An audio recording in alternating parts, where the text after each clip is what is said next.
Stephen Hawkins कहते थे, I don't believe in God, I believe in stars.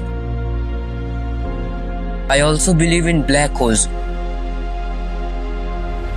in which I had to fall.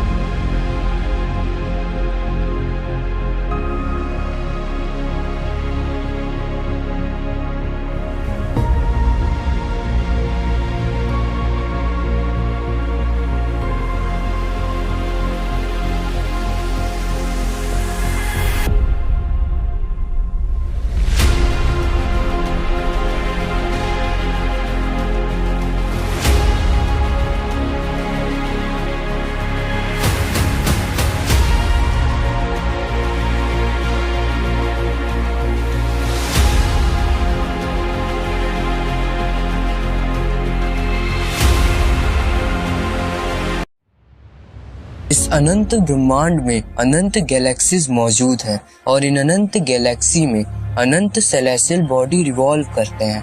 हमारा ये ब्रह्मांड रहस्यों से भरा पड़ा है जो हमारे इमेजिनेशन के परे है। ऐसे ही रहस्यों में से एक ब्लैक होल्स भी है। ब्लैक होल्स की खोज कार्ल श्रोडिंगर चाइल्ड ने 1915 में किए थे। यहाँ तक कि महान वैज्ञानिक एल्बर्ट आइंस्टाइन ने भी ब्लैक होल की प्रिडिक्शन अपने जनरल थ्योरी ऑफ रिलेटिविटी से किए थे। जॉन व्हीलर पहली बार ब्लैक होल शब्द को दुनिया के सामने लाए थे। ये इमेज ब्लैक होल की पहली इमेज है जिसको international event horizon telescope consortium नाम के इस कंपनी ने खींचा था। ब्लैक होल स्पेस और टाइम की ऐसी जगह को कहते हैं जहाँ पर ग्रेविटी इनफाइनाइट के बराबर होती है और ये इतनी स्ट्रांग होती है कि इसमें से पार्टिकल्स और इलेक्ट्रोमैग्नेटिक रेडिएशन जैसे कि लाइट भी एस्केप नहीं कर सकती। ब्लैक होल की इवेंट होराइजन से black body thermal radiation emit होता है जिसको हॉकिंस रेडिएशन भी कहते हैं। यहाँ पर quantum vacuum fluctuation pair of particles में बदल जाता है जिसमें से एक पार्टिकल इन्फिनिटी में चला जाता है और बाकी बचा हुआ पार्टिकल को इवेंट होराइजन ट्रैप कर लेता है। ये रही ब्लैक होल की कुछ इक्वेशन, R=2mg/c² और भी बहुत कुछ। मन में एक सवाल है, ब्लैक होल आखिर बनता कैसे है? The life cycle of the star,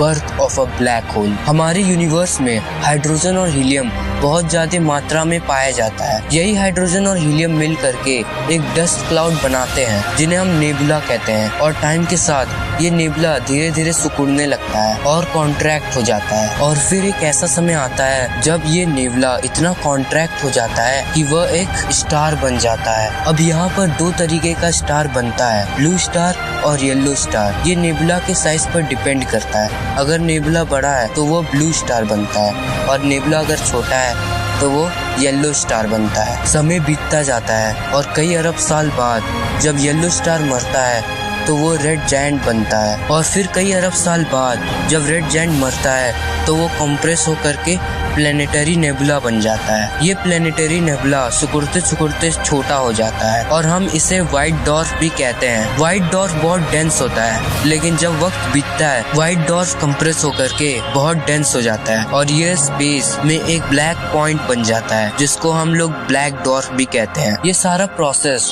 तो येलो स्टार के साथ होता है। ब्लू स्टार का प्रोसेस बिल्कुल अलग होता है और इसी प्रोसेस में हमारा ब्लैक होल बनता है। ब्लू स्टार साइज में बड़े होते हैं और जब ये मरते हैं तब ये रेड सुपर जायंट बनते हैं और फिर कई अरब साल बाद ये रेड सुपर जायंट कॉम्प्रेस होकर के सुपरनोवा बन जाते हैं और सुपरनोवा का ग्रेविटी बहुत स्ट्रांग होता है।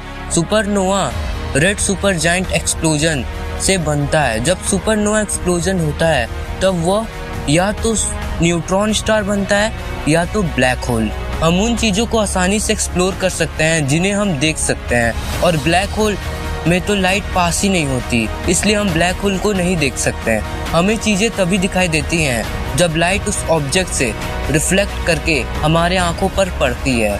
ब्लैक होल की इनविजिबिलिटी प्रॉपर्टी इसे और भी ज्यादा मिस्टीरियस बना देती है क्योंकि वो इतना स्ट्रॉन्ग और पावरफुल है फिर भी हम उसे देख नहीं सकते हैं। और क्या होगा अगर हम ब्लैक होल के अंदर गिर जाएं? अगर आप गलती से भी ब्लैक होल के अंदर गिर जाते हैं तब वहाँ ग्रेविटी इतनी स्ट्रांग होगी कि वो आपको तुरंत ही पार्टिकल्स में कन्वर्ट कर देगी, क्योंकि वह आपके एक एक सेल को अपनी तरफ खींच लेगा और आप तुरंत मर जाएंगे। और जो भी चीज़ें ब्लैक होल के अंदर एक बार चली जाती हैं वो ब्लैक होल के बाहर नहीं निकल सकती, क्योंकि ब्लैक होल के अंदर चीजें बस जाती हैं, बाहर नहीं आती। कुछ लोगों का ये मानना है कि जो लोग ब्लैक होल के अंदर जाते हैं वो व्हाइट होल से निकल जाते हैं, क्योंकि व्हाइट होल से बस चीजें निकलती हैं, उसके अंदर नहीं जाती। अभी तक ऐसी कोई टेक्नोलॉजी नहीं बनी है जिसपे हम अपने प्लेनेट अर्थ पर ब्लैक होल बना सकें। ब्लैक होल बनाना पॉसिबल है, क्योंकि साइंस एक ऐसी चीज है जिसमें कोई भी चीज इम्पॉसिबल नहीं होती। इमेजिन करिए कि अगर आप अपने अर्थ को एक मटर के दाने जितना बना देंगे तो वो ब्लैक होल बन जाएगा। आप अर्थ को इतना कंप्रेस कर दीजिए कि वो एक मटर का दाना बन जाए, तब वो एक ब्लैक होल बन जाएगा। ब्लैक होल तभी बनता है जब हम बहुत बड़े मास को बहुत ज़्यादा छोटे मास में कन्वर्ट कर देते हैं, और उन मास का रेशियो बहुत ज़्यादा होता है। फिजिक्स तो आप लोग पढ़ते ही होंगे, बट इस यूनिवर्स में एक जगह ऐसा भी है जहाँ पर फिजिक्स का कोई भी लॉ काम नहीं करता, चाहे वो law of attraction, gravitation, repulsion या कोई भी लॉ हो, क्योंकि ब्लैक होल के अंदर हर एक चीज़ इनफाइनाइट हो जाती है और फिजिक्स में इनफाइनाइट कंट्राडिक्टरी होता है। अगर हम टाइम के पॉइंट ऑफ व्यू से ब्लैक होल को देखें तो टाइम ब्लैक होल के कोर में इनफाइनाइट हो जाती है, और ब्लैक होल की इवेंट होराइजन में टाइम रियल वर्ल्ड के अकॉर्डिंग बहुत स्लो हो जाता है, क्योंकि वहाँ पर ग्रेविटी इतना स्ट्रांग होता है कि वह टाइम को भी अपने बाउंडेशंस के अंदर रोक लेता है। और आप यहाँ पर टाइम ट्रेवल भी कर सकते हैं, लेकिन कंडीशन यही है, आपको ब्लैक होल से सर्वाइव करना पड़ेगा, जो कि इम्पॉसिबल है। ब्लैक होल के सेंटर में आखिर क्या है? ब्लैक होल के अंदर ग्रेविटेशनल सिंगुलैरिटी नाम की एक जगह पाई जाती है। ये एक ऐसी जगह है जहाँ पर स्पेस टाइम कर्वेचर इनफाइनाइट हो जाता है, और मिल्की वे गैलेक्सी में हम रहते हैं। उस गैलेक्सी के सेंटर में एक सैगिटेरस ए नाम का एक सुपर मैसिव ब्लैक होल है। V616 मोनोसेरोटिस नाम का एक ब्लैक होल हमारे धरती से 3500 लाइट ईयर्स अवे है। Types of black hole. Black hole 4 तरीके के होते हैं। Number 1, stellar black hole.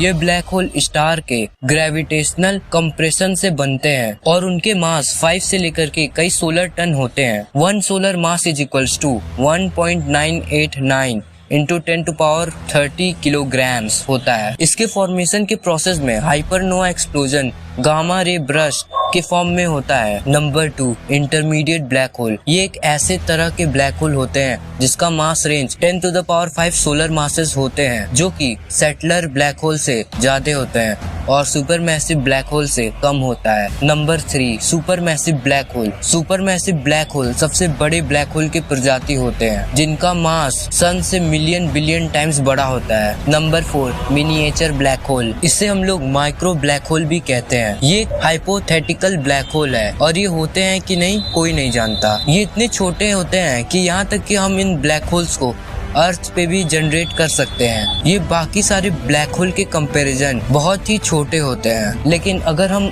Black whole earth के ऊपर जनरेट कर दें तो अर्थ को वो अपने अंदर ले लेगा। ब्लैक होल आखिर मरते कैसे हैं? ब्लैक होल जब धीरे धीरे कंप्रेस हो जाते हैं तब वो tremendous amount of heat energy release करते हैं और एक्सप्लोजन के बाद खत्म हो जाते हैं। क्या ऐसा कभी टेक्नोलॉजी आएगा जिससे हम लोग ब्लैक होल को कंट्रोल कर सके? मे बी फ्यूचर में, किसी को कुछ नहीं पता। Rest is future.